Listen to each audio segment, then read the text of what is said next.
If I were to start a garden in 2022, first thing I'd do is wait for it to stop raining. You wait a long time.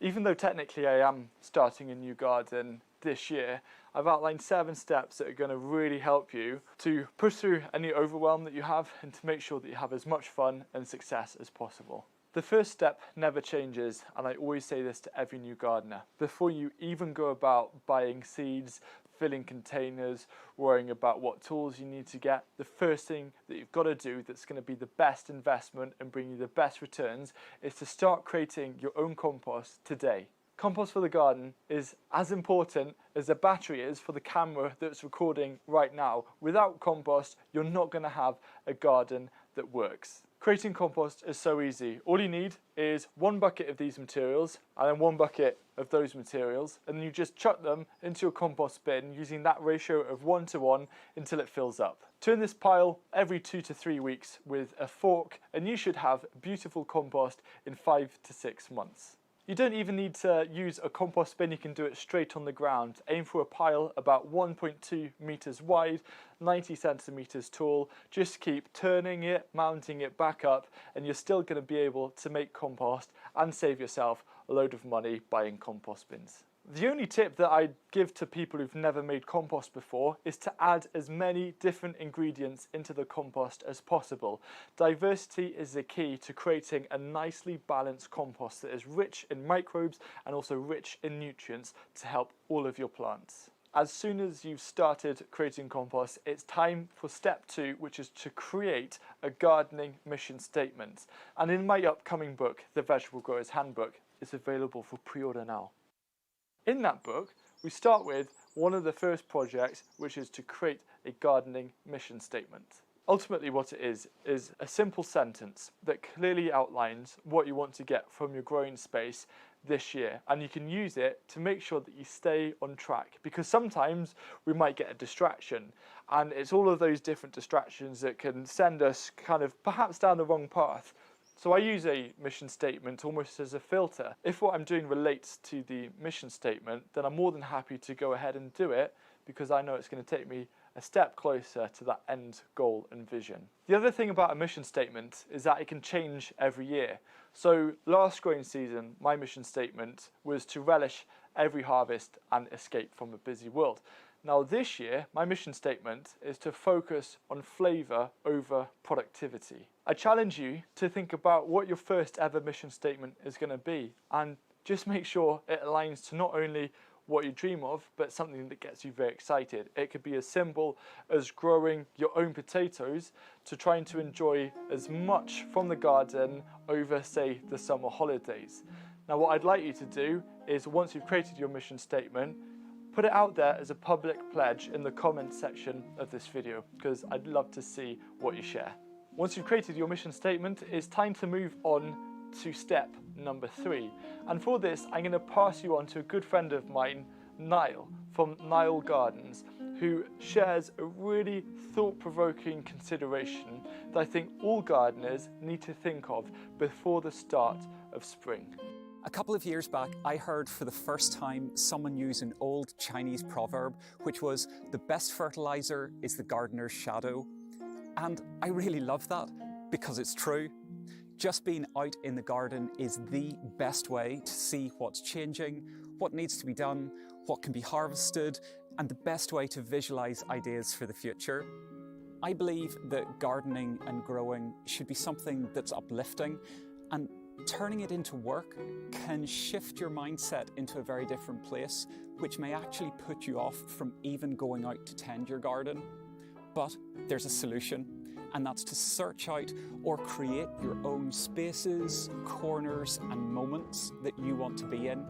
For me, when it comes to starting a garden, it's not just an add-on to create a space that's attractive that you want to be in. It's an absolute fundamental. It's what I constantly try to achieve here in my own garden, and what I always encourage other people to do. I'm drawn to attractive, organised, designed spaces. So when I created my vegetable garden, I made sure that it ticked all of those boxes. Just as nourishing as the food or plants you grow are for your body, enjoying the outdoor space you're in is nourishing for your spirit, or at least it should be. But it also helps you get the important day-to-day tasks done too, because having somewhere that you really love being in is going to draw you into that place more often, even if it's just sitting here with a cup of tea. Then you'll spot little jobs that can be accomplished quickly, breaking down the workload and making all of the practical elements of growing so much easier and enjoyable. If you've taken on an established garden, search out and build on those already existing beautiful spots. But if you're starting from scratch, put the time and resources into building that beauty into your garden, even in the practical areas like vegetable gardens, and I really do believe it will make all the difference for you, not only to your own well-being, but to the garden's well-being too. What I love about what Niall said is that effectively you're doing a little bit of a mind hack by creating a place you always want to be in, and that means that you're always going to have an opportunity to do some more gardening. And if you want to support his channel, please do go over and subscribe and say hello. And also, whilst you're at it, give this video a thumbs up if you're finding it helpful and motivational. You'll be pleased to hear that once the first 3 steps are out of the way, it's time to focus on the actual doing. Now, if you're anything like me, you've probably watched hundreds of YouTube videos and you've probably scrolled Pinterest on loads of different gardening categories, because that's what I like to do in my spare time for gathering ideas. What you want to do now is to take your core ideas and whittle them down into how can you apply this into your own space. You really want to take your time with this process because you're putting in those steps to create the garden infrastructure that's going to make everything else much easier down the line. It's almost like getting a table laid ready before serving some food. You have everything ready, so as soon as the food comes out, it's on your plate, you can get going and eating, no waiting about. So really spend a little bit of time whilst doing this, creating your space. Now, this process sounds easy, but there are definitely going to be times where you think, actually, I don't know where to put this compost bin, or I'm not sure what size container I should use. And this is where step 5 comes in to save the day. Step 5 is where you'll start to feel everything come together. So gardening is a new skill, and for any skill, whatever you're undertaking, you've got to understand the core foundation on which you're going to build all your knowledge. And what I've done is I've created a free online course, completely free audio course with Liz Zorab, where it's literally the First Time Veg Gardener audio course to give you every single core fundamental to help kind of hold your hand on this new journey of yours and to make sure that you don't fall into any kind of key pitfalls that a lot of new gardeners do, and to also reach those successes a little bit sooner. The link to this course can be found in the video description, and the lesson about nature's influence is particularly important to listen to.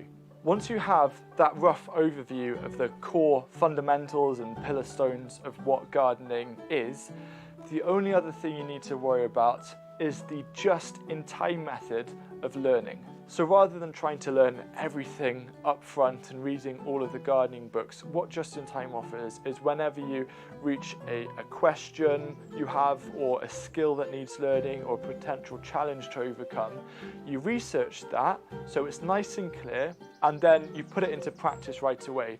And chances are that's going to stick with you a lot more than just doing the theory, because you're bringing the theory and practical together. And over time, you're going to be really surprised with how quickly your gardening knowledge is naturally going to increase and improve as you do this method. And very soon you'll start seeing different patterns all joining together. So in your second gardening season, you'll be ready to hit the ground running. Step 6 is to create a very simple planting plan. The main reason why this is so important is I found without a plan, it's really easy to fill up all of your space and then suddenly realize that you've got a lot of other things that you want to plant and there's nowhere to fit it in. So all you need to do is have your mission statement, and then you want to visualize how you want your garden to look in, say, July or August. What kind of crops, what things are you growing there? You can even, if you want to grow some ornamentals, include those in the list and make a list of all of these things. And then all you do, and this is when you bring in the just-in-time method, is you come back to where you're at today, work out the timings and create a very simple bullet point to-do list for each month. So for example, if you want to grow potatoes in containers and you want to have your first harvest in July, you bring it back to, say, March, to-do list, buy the potatoes, plant them up in a bucket, easy peasy. Then in April, make sure that they're watered, and so on. By creating a to-do list, it acts as your accountability partner. It gives you the timings, everything on a plate for you to have a nice, smooth season. If you're feeling artistic, you can also create a very rough bird's eye plan of your growing space, including all your containers and pots, etc. And then write what you want growing in those, and that can align with your to-do list. So you've got that visual asset, but also that assistant accountability asset. It's now time for the last step. Step number 7 is a really easy one. It's to focus on getting that first harvest. When you have that first harvest under your belt, not only do you experience that amazing feeling of growing your own food, it boosts your confidence, and it also opens you up to a whole world of possibilities. If you want your first ever harvest in as little as 2 weeks and you have a sunny windowsill, then pea shoots are a must. Now, at the moment it is February, and if you do feel ready to start sowing, there isn't that much to get started. However, I've created this list of 7 most productive edible crops to start sowing this month to help get you on your way.